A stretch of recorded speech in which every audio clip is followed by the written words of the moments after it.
Good morning. How are you all? You didn't see much of the game last night. Yeah. You have, My toe. well, then you went and got all that pizza and then took 2 hours. I know. My child saw the Dion's Pizza in the Ice Steps Park when we were walking in, and the line was like, we're up around the corner. So we got to stand in the line. Yeah. Eventually. Yeah, exactly. Else. Then we were like, it's too long. Everybody gets pizza tonight. No, but she had a good time. It was her first baseball game ever, so. Really? And she's scared of a lot of ways.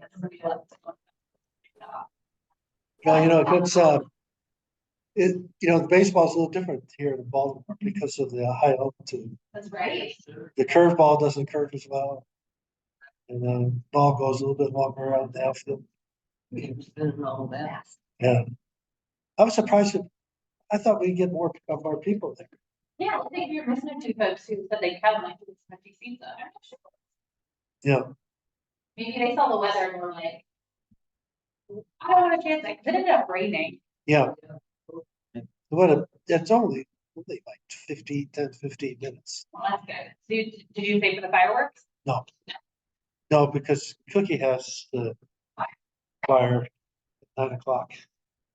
So she has to get up early, 6:30.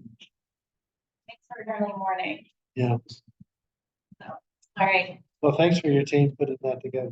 Happy to- However, I tell Becky, Yeah. I said, I walked in and all these people from had these shirts on, t-shirts on from St. John's Episcopal Church. Well, I got me t-shirts, is that what you're saying? And they had their names on the back while they explained that they were going to sing the national anthem. And then also they wore on these tours that they were in the UK, like Canterbury Cathedral and all these places they sung it. So, Oh, well, it. all right, so we got to get our choir there. We got to work on it. There's Dr. Deb.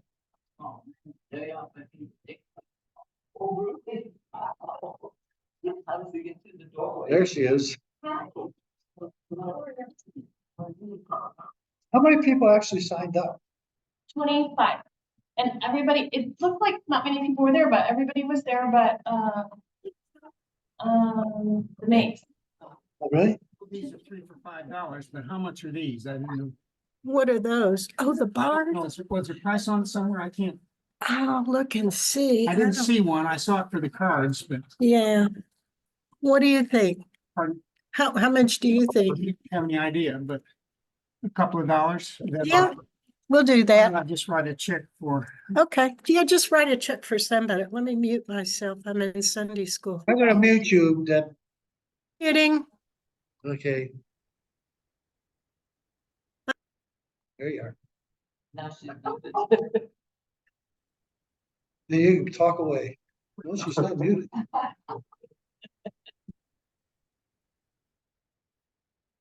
There she is. We're trying to be able to see it.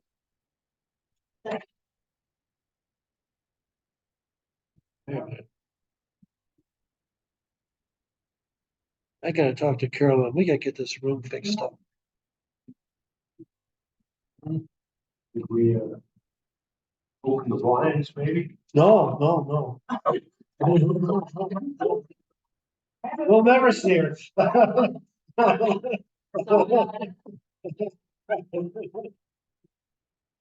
My next trip. I gotta, let's try to do some amount of light back there as possible. Well, you took Oh, legs up. Back behind, yeah.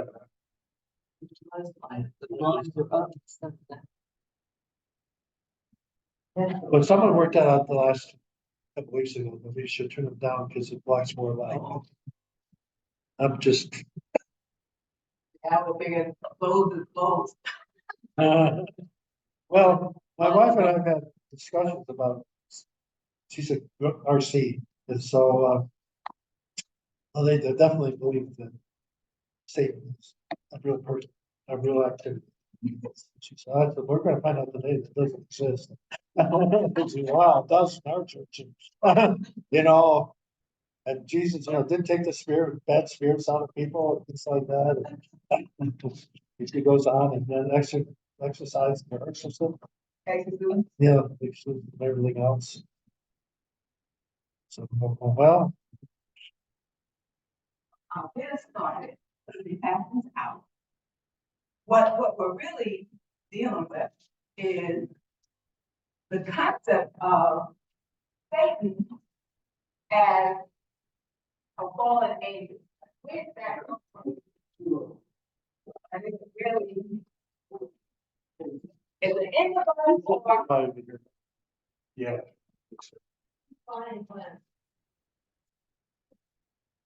or is it like purposeful, where you have to already have that concept in your head and yeah, you read it into what you're reading.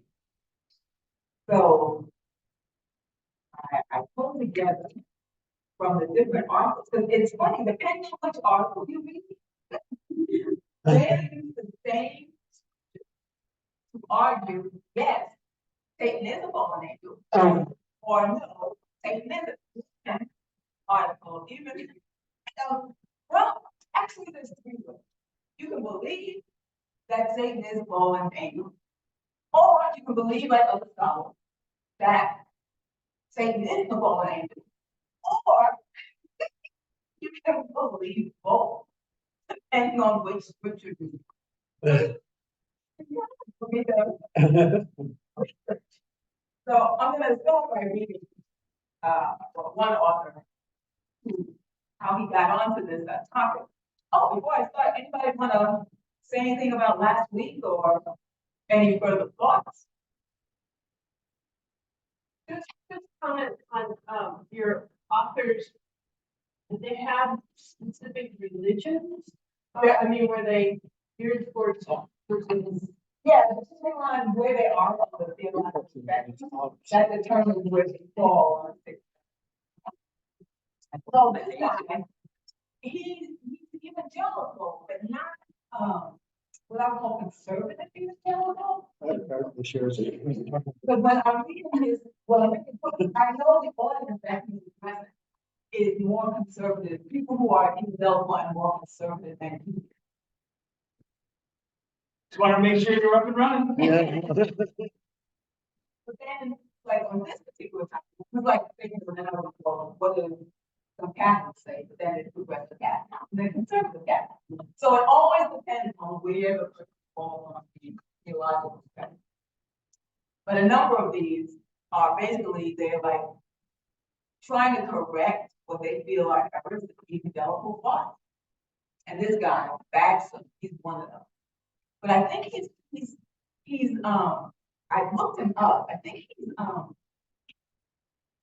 of like I think he's a Lutheran, but he's in between the evangelical Lutheran, the liberal, and the Missouri Synod, which is the conservative. He's in a Lutheran denomination I never heard of, which is in the middle of the two. So or something.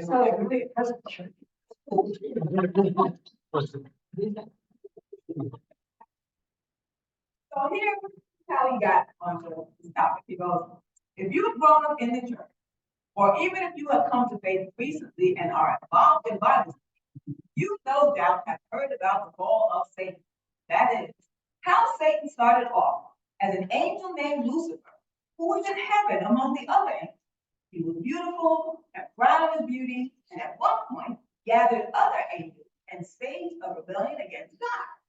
God prevailed, however, and cast Lucifer and his minions from heaven to earth. So the story goes. Thus, eventually leading to the fateful encounter in the Garden of Eden. But then today it's time to look for the story in the Bible, as I did.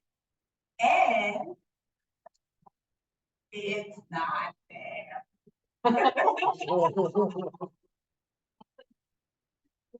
It's one of those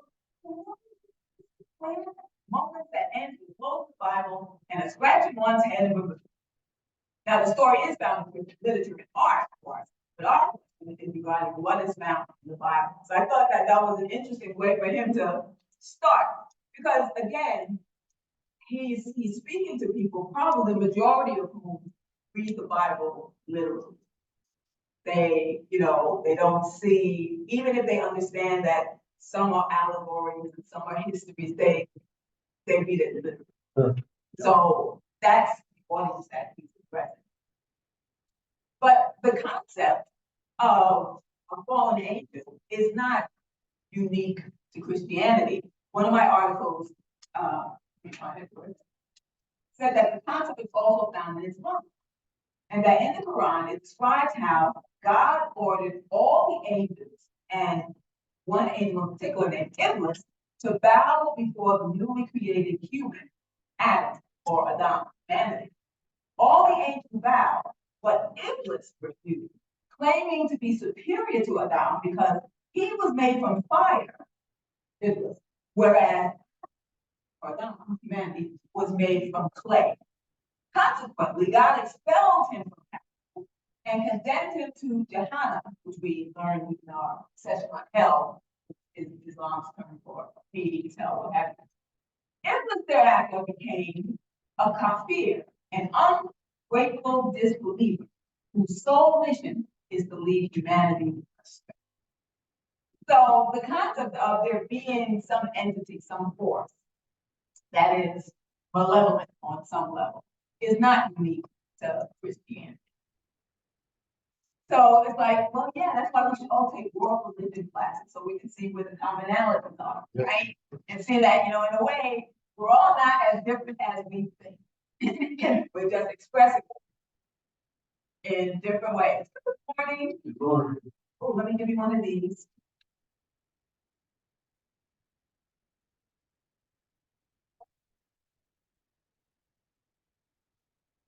Thank you.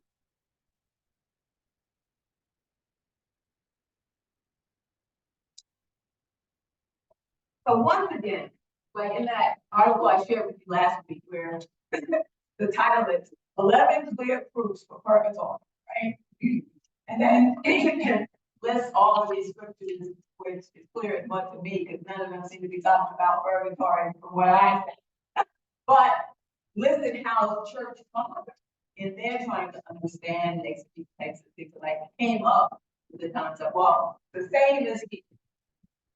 As you'll see from the articles the scriptures that are there, you have to, in some cases, read into their text this concept of Satan as a fallen angel.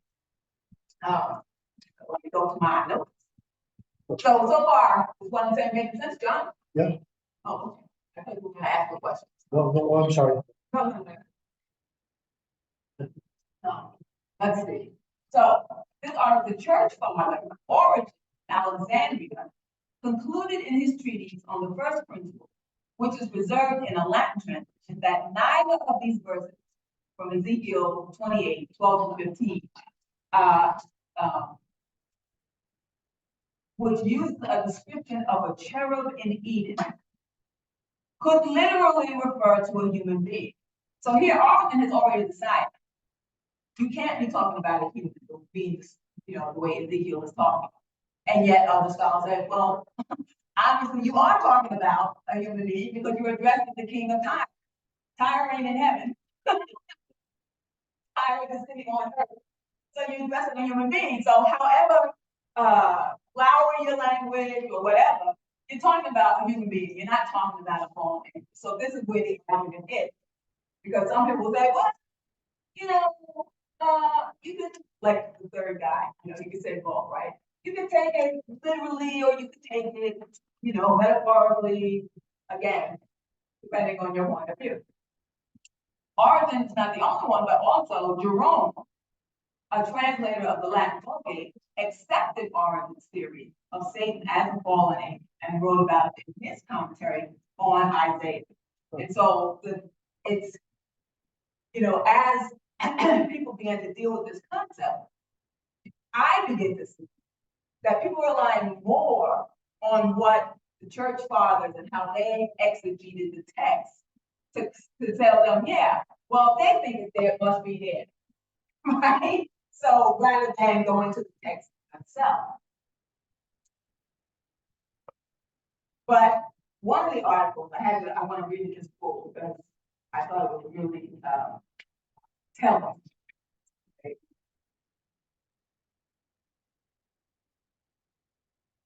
Single passage of scripture presents the story of the fall of Satan.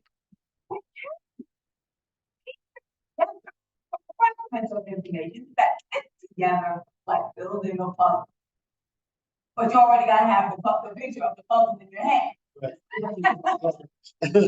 Good point. It's just like somebody dumps a bunch of pieces and then you're trying to fit it all together. Like you already have, you can look at the box cover, right? You know what the picture is supposed to look like. And then you start pulling the pieces out to fit them together to make that picture. So I thought that was pretty telling. Not only from Maxwell, who was expressing particular evangelical ones, but this person is saying, yeah, it's not really there, literally. If you know where to look and how to piece the scriptures together, it shows up. So sorry, right? You got the picture and you can kind of piece it together for it to make sense for you. Make sense? So I thought that was a pretty, and the person that wrote this Bible was not addressing the Lord. So far, how's it track? I mean, like, as I was doing the research on this, I began to see how a number of different beliefs impact how you understand this concept at all, right? Because why do you even need to have a concept of, an angel falling to earth? Right? We relate to it. We're perfect people, but every once in a while, you hit that crack in the sidewalk and down you go. And as far as putting the pieces together, there's a whole lot of all the archaeologists, take these pieces, they don't really know what they're looking for. They don't have history in the first place. And then they build and build, and this guy builds a little more, and some other guy says, all of that. But the idea, I can see why the church fathers would adopt that idea, because it does, it really, we're able to understand it. And it kind of lets us off the hook in terms of being responsible for the bad things we do. Right. It's like, if this entity out there that's tempting me, never mind about my own desires, right? What Wilson, the devil. What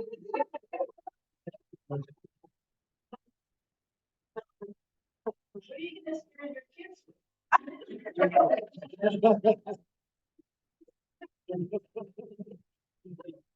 He's Santa Claus, he's cold, right? It's all right, naughty and nice, okay.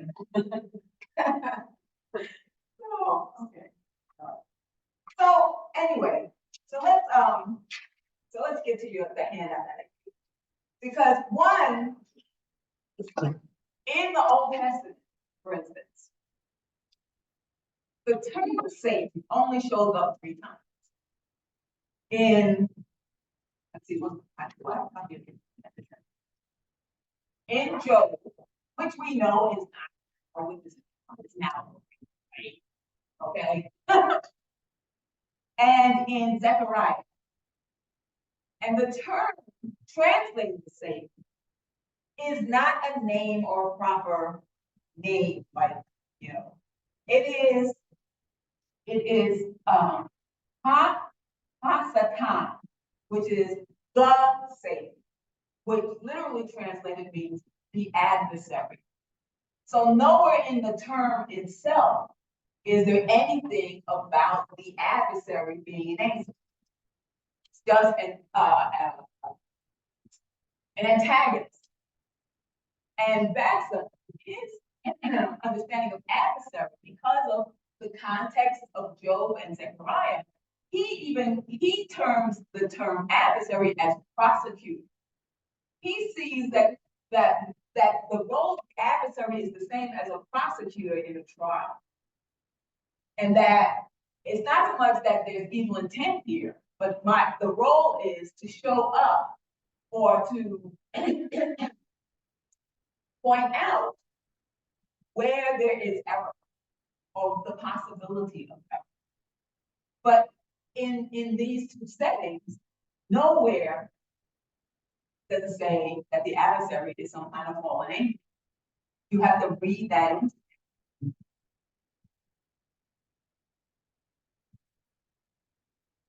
The lawyer for the prosecution.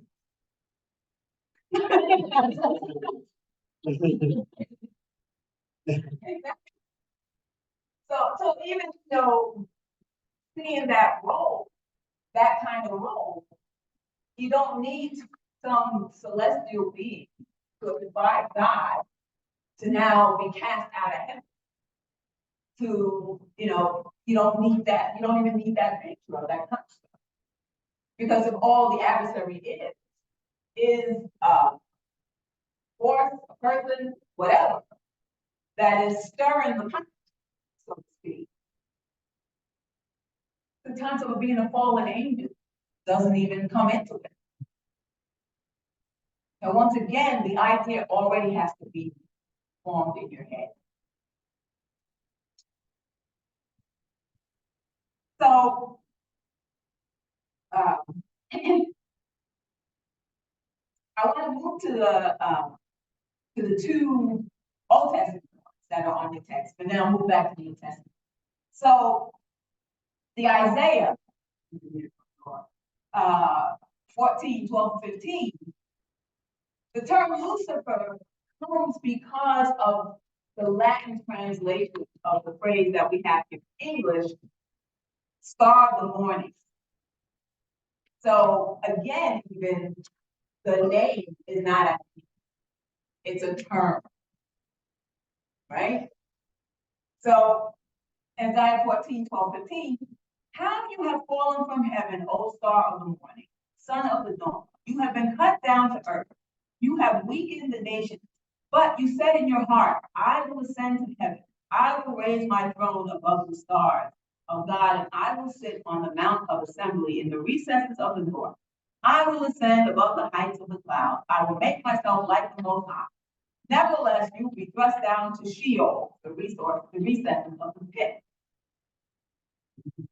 This is one of the verses that's used to say, well, see, he's trying to get back to where he once was. But again, it's like, you got to read that into there. What, and that the term, has been like, I don't think anthropomorphized is the right word, but has Lucifer, which is a description, not a name, has been turned into a name, and then becomes a personified devil. And so you got to read into that. You've got to already be thinking, well, this is addressing a particular person named Lucifer. Okay?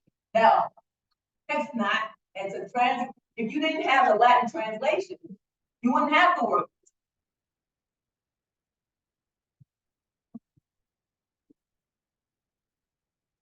Now, the Ezekiel is the one that's the hotly debated one.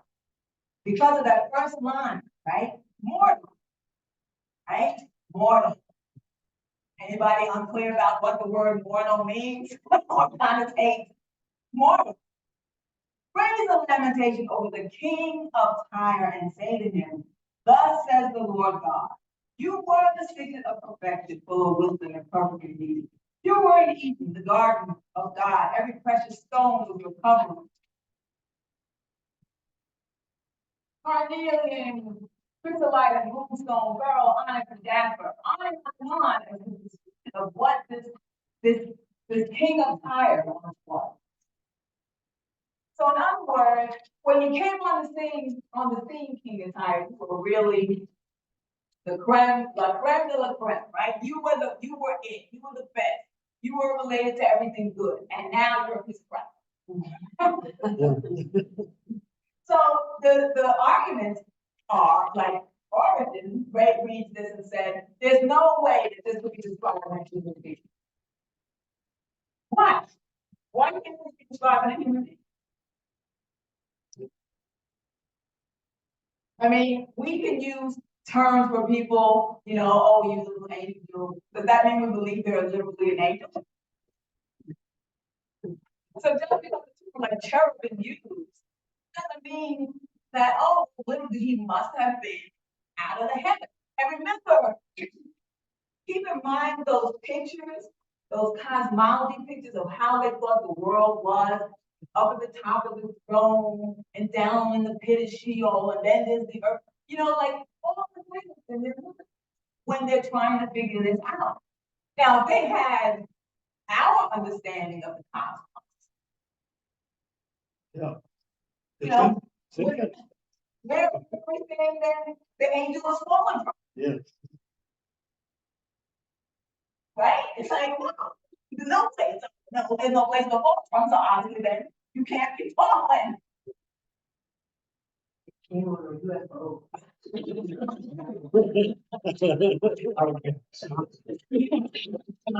You must want to go to the ball, but it's that. Did you hear that? She said, I said, if they had our view of the cosmos, there's no place for an angel to fall from. And so, oh, tell me your name? Clara said, a UFO.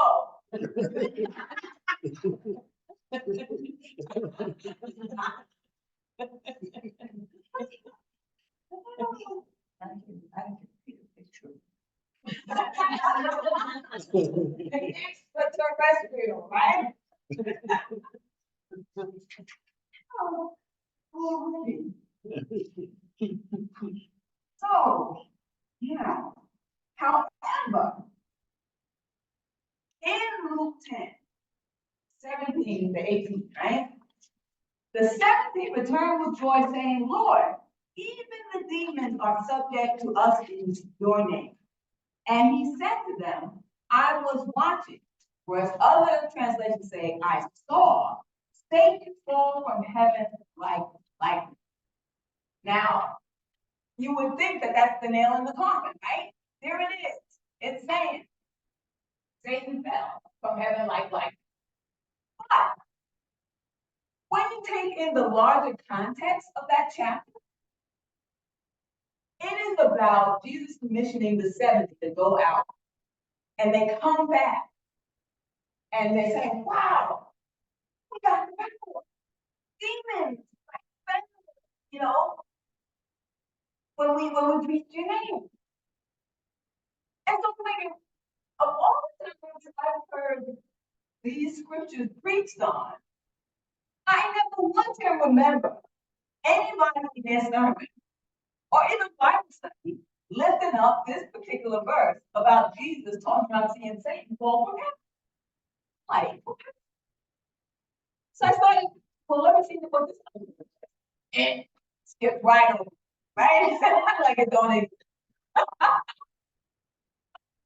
Like, wait a minute. So, that doesn't even make sense.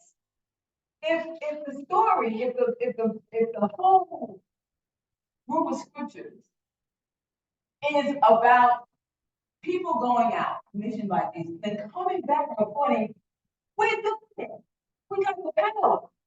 Why on earth would you stick in a line about Jesus saying, you know, his response to them being joyful about casting out demons, his response is, I saw Satan fall from heaven like that doesn't make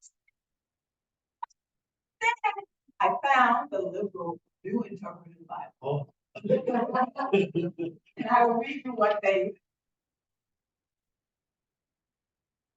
page 2. Okay, here's what the New Interpreted Bible, how their take on it, given the context, because the context is always about mission. And in fact, it's like So why are you sticking in this verse? They're saying, first of all, Jesus is not saying, I saw Satan fall from heaven. That's their first, right? What they are saying is that it's almost like, when it makes sense to me, then I'll read you exactly what it says, that somebody comes to you and something has worked, right? And you say, I can see the future now. And then you say some other comment. The New Interpreted Bible saying, what Luke's community is using Jesus to say there is that. Because the focus for Luke's community is the kingdom is here and now. That Jesus is saying, because you all are being effective and casting out demons, I see, meaning I'm watching, but like other because you can translate, verbs in many different ways. Others say, I saw. Jesus is saying, because of what you're doing, I can see the future.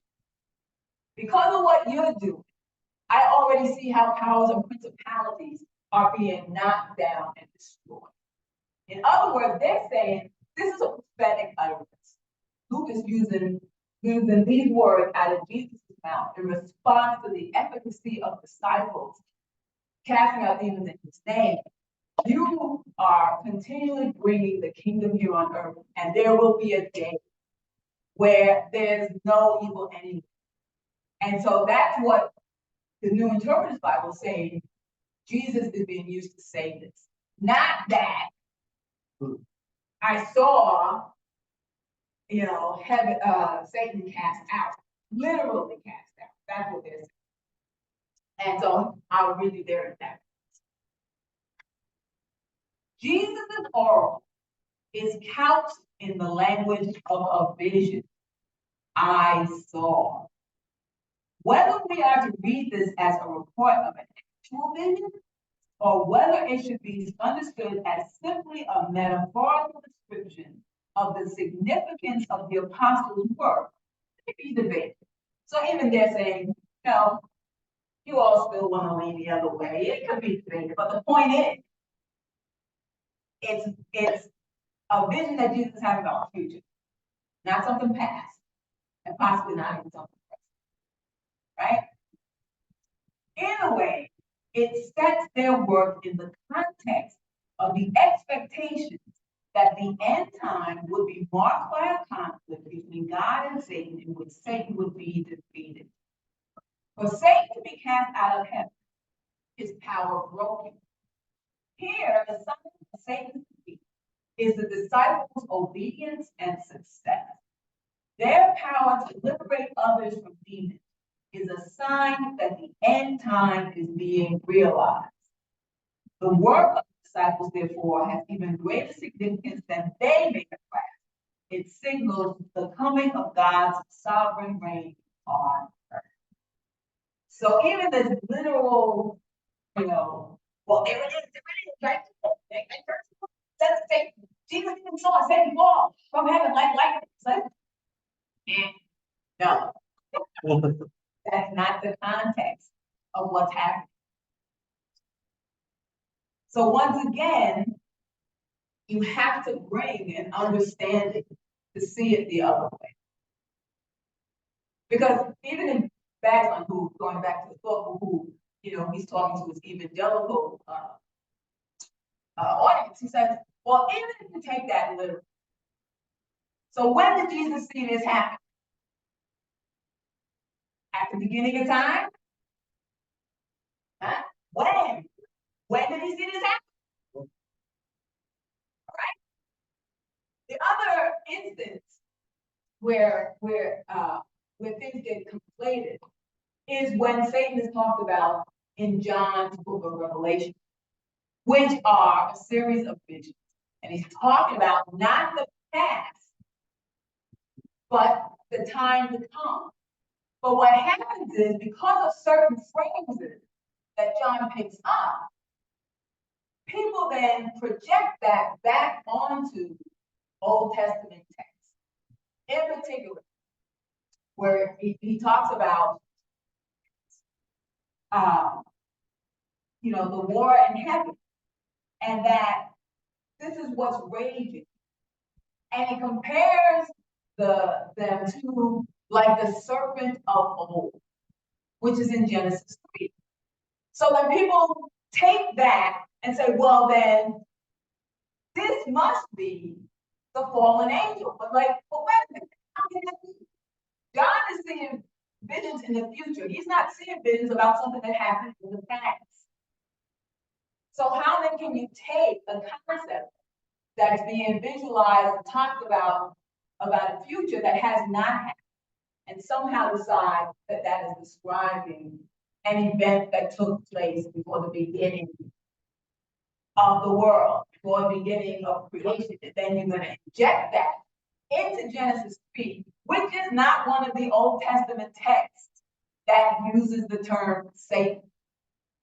Not at all. This is the serpent. But again, it's like you have to project onto that phrase that we're talking about a fallen angelic creature, because the term, it just says the serpent, snake, and the talking one is that. So again, it's like,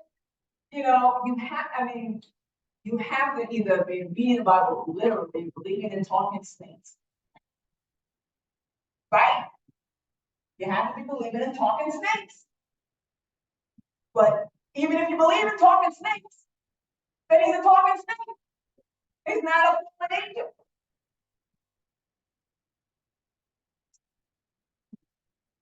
People are looking very thoughtful and polite.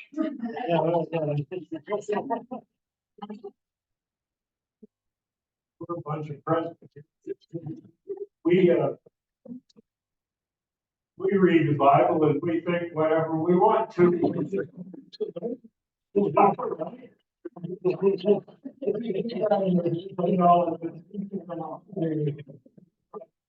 So what?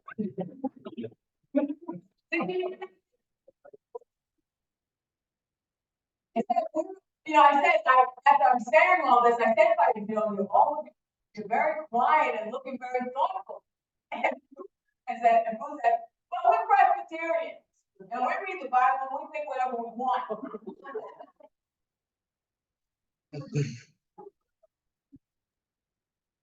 I had always been told by my parents, who were modernist theologians, that we believe in realized eschatology, that the kingdom of God is here and now, and it's not some transactional thing that's going to occur when we die.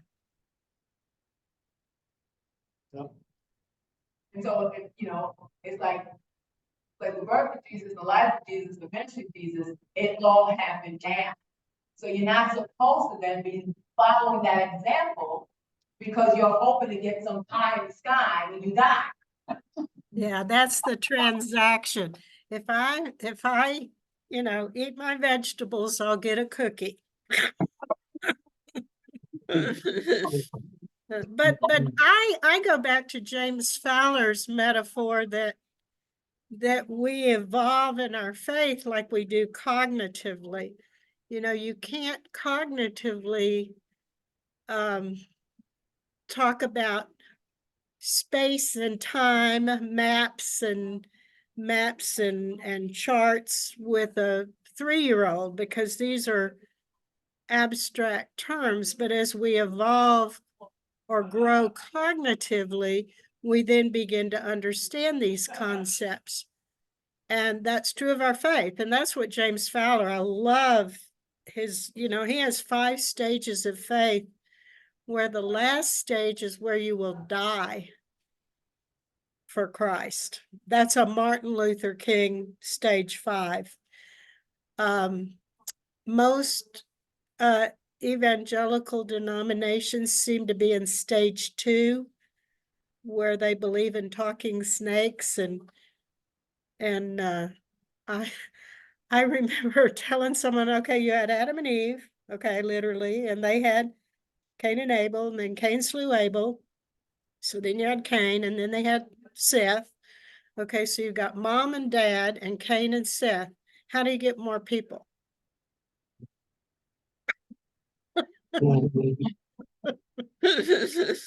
Uh, But I have learned not to present stumbling blocks in front of my unevolved faith siblings.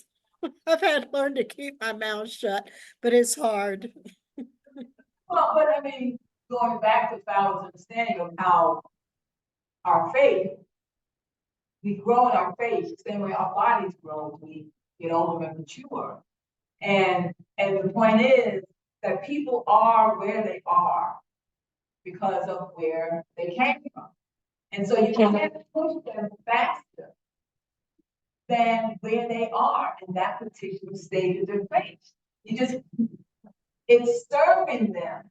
Yeah, and I kind of equate it to, you're not going to yell at a third grader because they don't understand differential equations. I mean, that's crazy. So I have to learn to love unconditionally, and that's very difficult for me because I don't suffer fools gladly. What helps me is remember when I was that fool.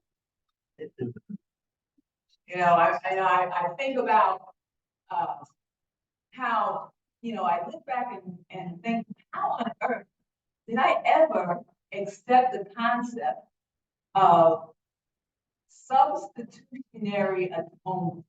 How on in my life that it made sense to me that God being angry that we broke the law had to be the one to come down and satisfy the law because we don't have the resource to satisfy the law. But what was going on in my life that made sense? Because it made perfect sense to me. You know, like what? You know, okay, if I don't have the money to pay the fine and then somebody else comes and pays the fine for me, right? In my head, that makes sense. I mean, that's how I was equating it. Right? So now I look back. I said, well, wait a minute. We ain't talking about a traffic ticket. We're talking about God, who we say is all powerful and all knowing. And it's like, well, if God is all powerful, all knowing, why does God need, why don't God just pay God himself back? You know, it's like, what? So I remember when I was a fool or immature, rather than use the term fool, like wherever I was in my growth process, that made perfect sense to me, right? Now, does that mean that I used it in my everyday life? If it works for you, then that's probably a good thing to some extent. And you might end up in a situation that you can't quite figure out or something, but that's the real. I mean, there are all different people. I use the analogy of people driving. I used to get really mad at people driving. Because they cut in front of you and do stupid stuff, but I finally came to the conclusion not everybody drives as well as I do.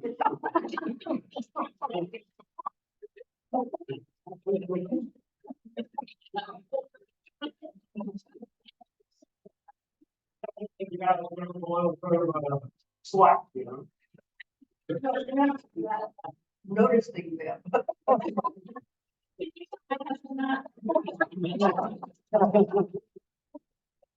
I'm afraid it's one of those things you gotta figure out yourself. Like she said, you can't speed it up. Richard talks to them furiously, and then he says, wow.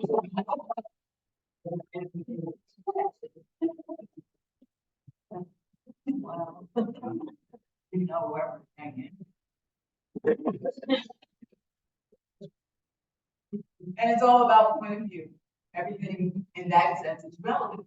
What are you using to make you judge them?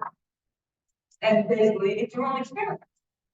What you've been taught to believe, right? Or how you've grown out of believing that, depending on things that have happened to you in your life. I mean, I remember when I Sanford Heights Church I told you about last week. When I joined Sanford Heights, I was still my evangelical mindset, but interacting with those people in that church kind of showed me that, it ain't about what you think and about what you believe. Are you mirroring the love of God? And they were mirroring God's love to me better than I was to them, which then broke into my consciousness and said, there's something wrong with your thinking. You're the one that needs to change. But I had to have that experience with those wonderful people, right? And so until I had that experience that gave me that break, I stayed in with my evangelical beliefs. When I became a candidate for ministry, I came out of an evangelical event that said women were supposed to keep silent in the church. But if I had not interacted with these people in Sanford Heights, who had women, deacons and elders and trustees, and I was not keeping silent in the church, I had an example for me to say, why do you believe that? Do you not see the wisdom that Mrs. Brower shares with the deacon board? Do you not see the wisdom that comes from Mrs. Dusinger on session? Why would God want them to be silent? So, until you have life experiences that challenge where you are, you're going to stay where you are. That's the human condition. We looked at, in one of my theology classes, we looked at the original meaning of silent in the New Testament, and it means calm down. It doesn't mean shut up.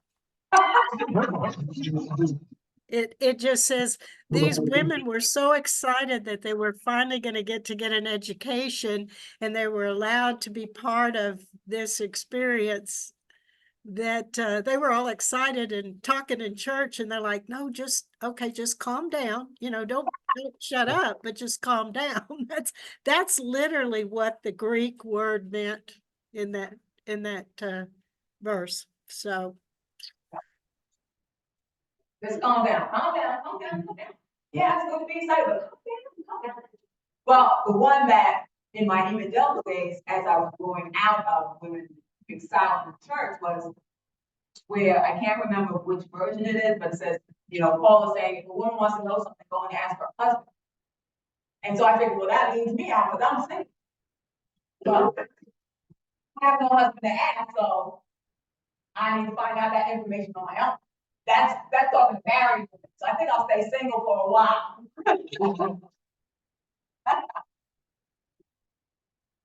Yeah, so it's all context and training and life experience.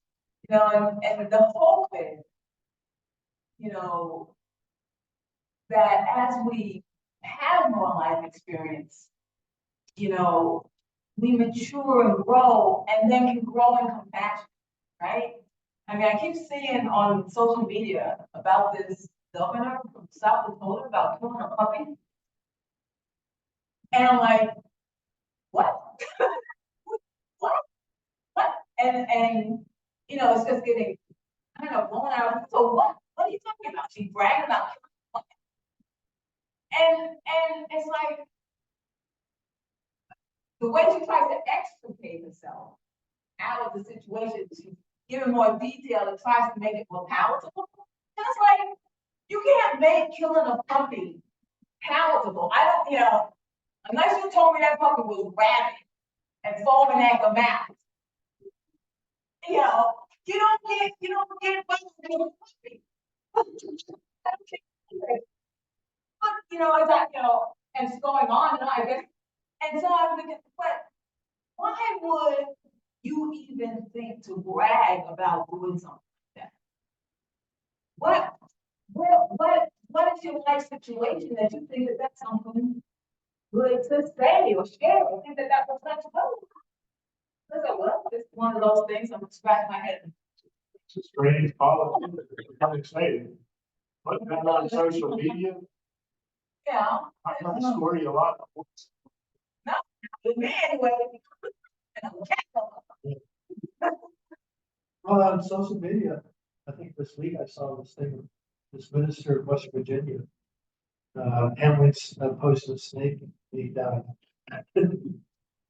Because it's like, they take literally, I have given you authority to trample on snakes and scorpions. Yeah. They take that literally. Oh, yeah. The snake handle. Yeah, I know. I think he can say it, because he's given me authority to trample on snakes and scorpions. So, well, if you think that's literal, then you're gonna pick up snakes and say, I'm alive because I'm handling a snake and I've got authority to handle it. You look like you're about to say something. Well, in my mind, I mean, this is kind of a constant, like, how we can Christian, well, in Matthew's sermon today, he talked about Christian nationalists.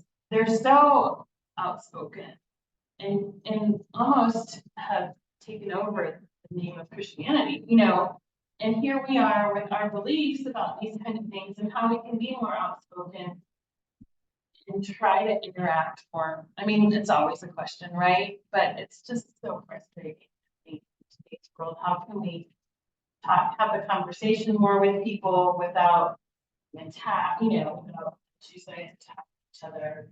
And also us have more of a voice, I think, because we're kind of quiet in our beliefs, and stand up more for. Well, it's like Deb was saying, you can't get mad at a 3-year-old for not knowing difference in So places. many people know how other is so important, because there's a whole group of young people, I mean, people of all ages, who have just turned off any kind of faith because of this rhetoric, and it's really scary to me.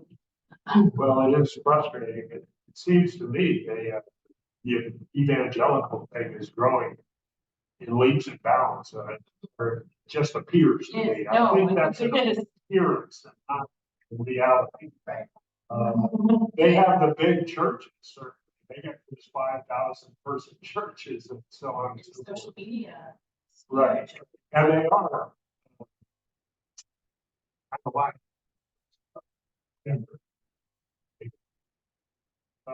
I knew a guy in San Francisco. In San Francisco, he would stand on a street corner on a soapbox and preach, and he was not trained whatsoever. He was just a guy and he'd go out to Gay Freedom Day.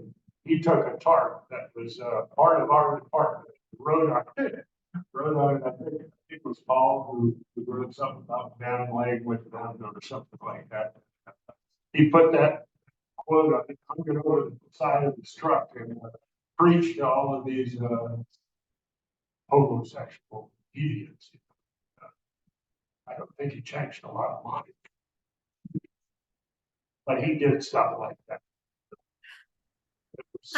I do try and look for the good. I know I went to that evangelical church out in California, Southern California, and I look for the good in them, because what they were doing is going down to the beaches and ministering to strung out drug addict surfers.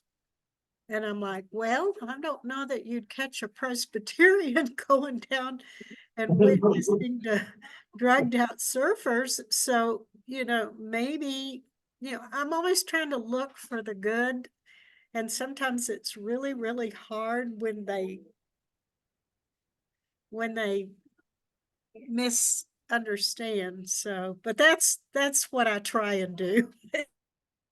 And what we have to keep in mind, again, is, listen to the subtext of what people are saying. Don't just take their words. It's like something is motivating that comment. Or they would say something else. So what is it that I'm not seeing that that is what that person needs to say at this point in time. And that I'm not their judge, but like you said, but I can stand in a non-anxious way as a contradiction to what that person is saying, right? Today, before I come here, I go to a physical church service and the priest shared, he preached on the gospel, and what he said, you know what, when it comes down to it, discipleship is friendship. It's not about browbeating people with beliefs. And he shared this anecdote of a Catholic priest who's been sent to Los Angeles, I forgot what decade or whatever, but now has the most effective gang intervention ministry. I think Greg, the ministries are called full boy ministry. yes. I love that. Yeah. And he, Oh, and so really? what he shared was how the priest made two members of the gang serve in the bakery side by side, one and the other, right? They never spoke to each other. They just made these blossoms, right? But one of them had a tattoo on his face that in essence was telling the other, this is what I really think about you, right? But they never talked. And then after a while, how much time passed, the guy with the tattoo came to the priest and said, I want to have this surgery removed. And he went through the surgery to remove this. And then he comes back and he finds this guy, I got rid of this because of you. You're good people. It took being in relationship to enable that gang member to step out of what he was trained to believe about, right? It's like my experience of Mrs. Dusinger, Mrs. Brower. It's like, why would God want these women to keep silent? It's about, do we have what it takes to be genuine friends, right? Not because we want to change someone, but we want to be in community, whether we agree or not. And Father Alex's point was that it's not us that brings the change about, it's the Holy Spirit. And that the presence of the Holy Spirit creates community where there wasn't community before. Or it reconciles. It brings reconciliation. It's Father Greg Boy. For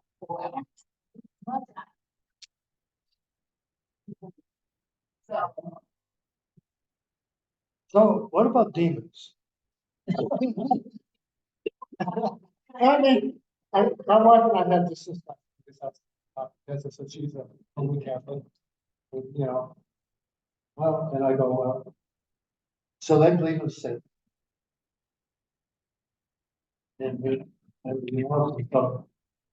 And Jesus, this verses I read, Jesus, they say Jesus took the demons out of this person.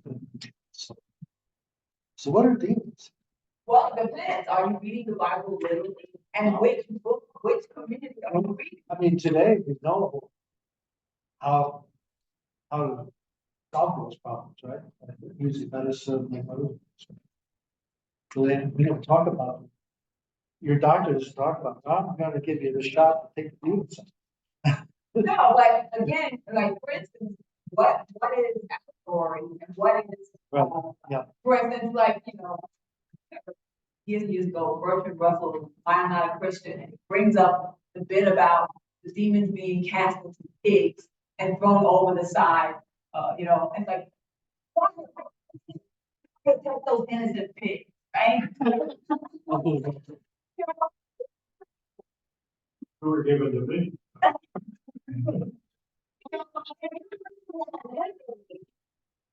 Then maybe that might be a question for you, but that story is about Rome. Okay? The demons are called legion for a reason. And it's a story about overthrowing the Roman legion, not about killing innocent pigs with evil spirits. So, you know, I'm like, I was thinking there, I think, you know, where did we just come from? Right? I mean, like, you know, where and how were angels created? You know, where's that about? Where it doesn't come from. But there are things in the general culture that when these people are writing these books and sharing these stories and impressions, get filtered in. And it doesn't mean that the Bible is the source of these things. There are a reflection. All the same as one. Thanks for clearing that. Who's the Bugs Bunny, the demon is the one on your left shoulder. What's the angel on? You know, that started a long time ago in Sunday school. The little boy going across the county, this image got, and Right. as Bruce points out, I said, I can't get rid of this damn image. Two. Yeah. Well, it wasn't Looney Tunes in those days. It was the image of God. The God's on your own.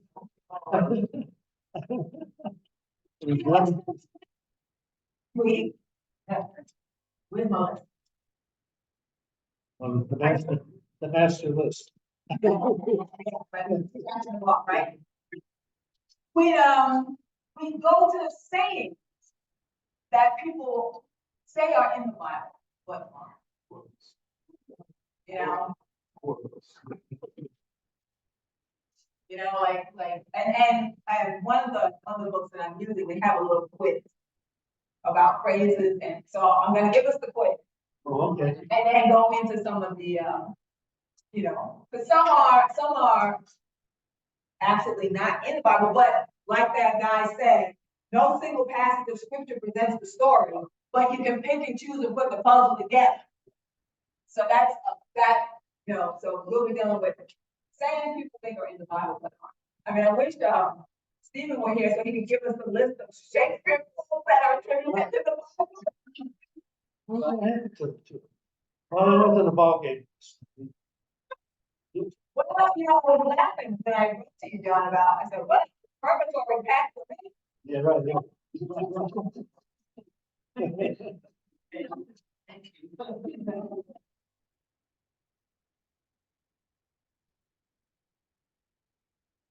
So, go to service, if you're going So, to, Becky? or if you're going to the. This is, Doyle comes up, is at the men's retreat last Saturday, I said, I asked the group, so what we're thinking about the next service week. Yeah, ideas. And, so Matthew, about Wednesday or Thursday, sent to SEI about football.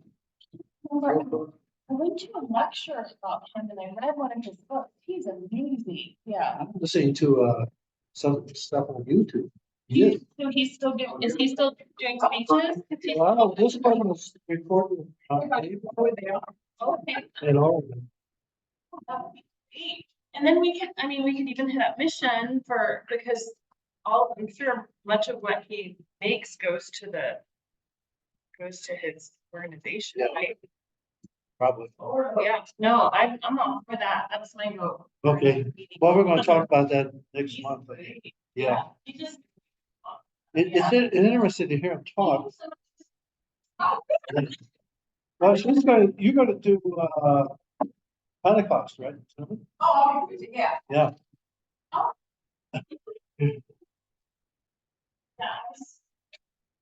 Goodbye, Deb.